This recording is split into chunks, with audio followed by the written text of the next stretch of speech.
News 18 खास programme ground report which अज मैं तुसां की एक ऐसे परिवार नाल मिलाने वास्ते आया जिहड़ा परिवार पिछले कई सालों तो इस घर विच रहना है। मैं सब तो पहले तुसां की घर दसना चाहता, तस्वीरां दसना चाहता मकान ने इस दीवारां नहीं है, किस तरह नहीं दीवारां ने इस मकान नहीं आ। कुसै वेले भी मकान जिहड़ा है ढही सकना है, कुसै वेले भी बड़ा हादसा जिहड़ा हो सकना है। ये परिवार जिहड़ा है पिछले कई सालों तो परेशान है क्योंकि कोई भी इन्हां दी तरफ तवज्जो नहीं देना पिया। पहले तुसां नाल पुछदा मैं, तुसां दा क्या नाम है? माड़ा ना विमला देवी। ये मकान तुसां दा है? माड़ा घर कितने सालों तो इस मकान नहीं है? ये कम से कम 7-8 साल हो गए इनके ये लात होने सारा फिर मोदी जी ते सारे की देने लेकिन अगम साढ़े वास्ते जेडे बैठे ने चोर वो नहीं दे काफी करने साढ़े वास्ते साफ गल ये इस भी क्या शर्म है चाहे मिगी आज ही मारी कि मैं सारा फिरी ते नकोल अक्की गई इन्ना मारा कख भी नहीं किया।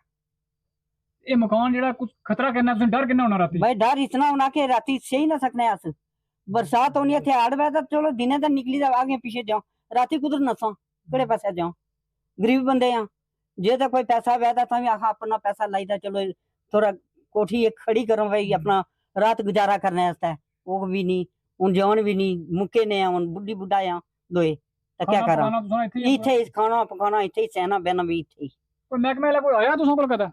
महकमे वाले फिर आए तो बाकी जाने तो आगे पीछे जाने थी ना इतना कोई नहीं आया। फोटो छोटो खिंचा कुछ ग्राम से खिंचे कख नहीं, फोटो मुड़ी खिंचने के बाद कख नहीं कख नहीं इस वेले थोड़ी कुछ भी नहीं होया तो डर कितना आया इसा गला वैसा रुने आ भाई अस थोड़ा चलो कोई ना कोई करो जिन्होंने बेचारिया ने आगे आया दे तो उन्होंने की लवने गरीबों ही कख भी नहीं मोदी तो सारे वैसा भेजने तो साढ़े वैसा कख भी नहीं।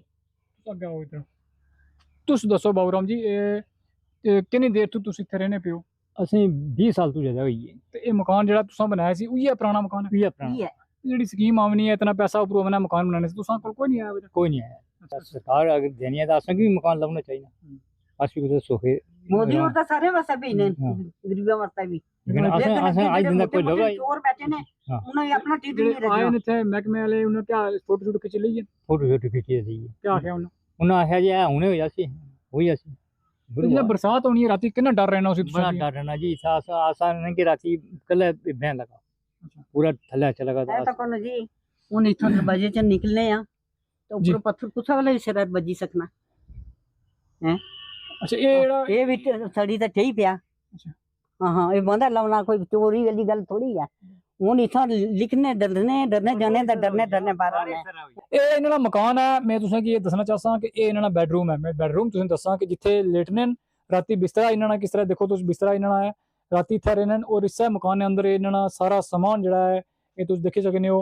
ये अलमारी है इन्हां दी, ये पूरा इन्हां दा उपर छत जिहड़ा किस तरह देखो कच्चा छत है कुसै वेले भी ढही सकना है, कुसै वेले भी हादसे नाल सबब जिहड़ा बनी सकना है। और ये परिवार बड़ा परेशान है क्योंकि इस परिवार ने गुहार है सरकार अगे कि इस और तवज्जो दी जाए क्योंकि बार बार आखने तो बावजूद भी सरकार ने नुमाइंदे इतने नहीं पूजे अज तक कोई महकमे वाला जड़ा है सिर्फ आया है उस खाली फोटो खिंचे ने वापस चली है। और इन्होंने कहना है कि इस जब सरकार जी है देनी है अगर केंद्र सरकार मकान वास्ते पैसे देनी है तो असें लभना चाहिए क्यों नहीं साढ़े तक पुजना क्यों नहीं जरूरतमंद तक जरूरत वो पैसा जड़ा पुजना इस वजह से काफ़ी परेशान हैं। 2 बुजुर्ग हैं तो देख सकते हो काफ़ी उम्र है इन्होंने। माता जी उम्र कितनी है तुसानी? माड़ी उम्र 70 साल ने करीब गई नहीं उसी 70 साल इन्होंने उम्र है। और इस टाइम इस मकान भी रहने कुछ टाइम भी हादसा हो सकना है लेकिन अजे तक इन्हें मकान जो पक्का नहीं किया गया। और एक बार फिर जी है इस जिला इंतजामिया के गुहार लाने कि सारा मकान जो पक्का किया जाए और पैसा जोड़ा असें दिता जाए ताकि अस भी असा सपना भी जोड़ा पक्के मकान ना जिंदगी कोई गुजारा भाई अस भी आखां कि साड़ी भी जिंदगी कोई सफर हुई है कोई जरा मासा तो ये इसे भी चीज गया थी तो साढ़े कोई जरा मरी भी गया तो कौन इच्छा खलसी तो कौन बैसी। इन्होंने कहना कि 4 दिन साड़ी जिंदगी बची है वो सुख नाल गुजरा मकान ना छत जड़ा पोया और सरकार जी है इस पैसे जो देनी है वो असां तक पुजन ताकि अस भी जी चैन सांस ले सकां। न्यूज़ 18 खास ग्राउंड रिपोर्ट वास्ते राजौरी थूम में शक्ति शर्मा।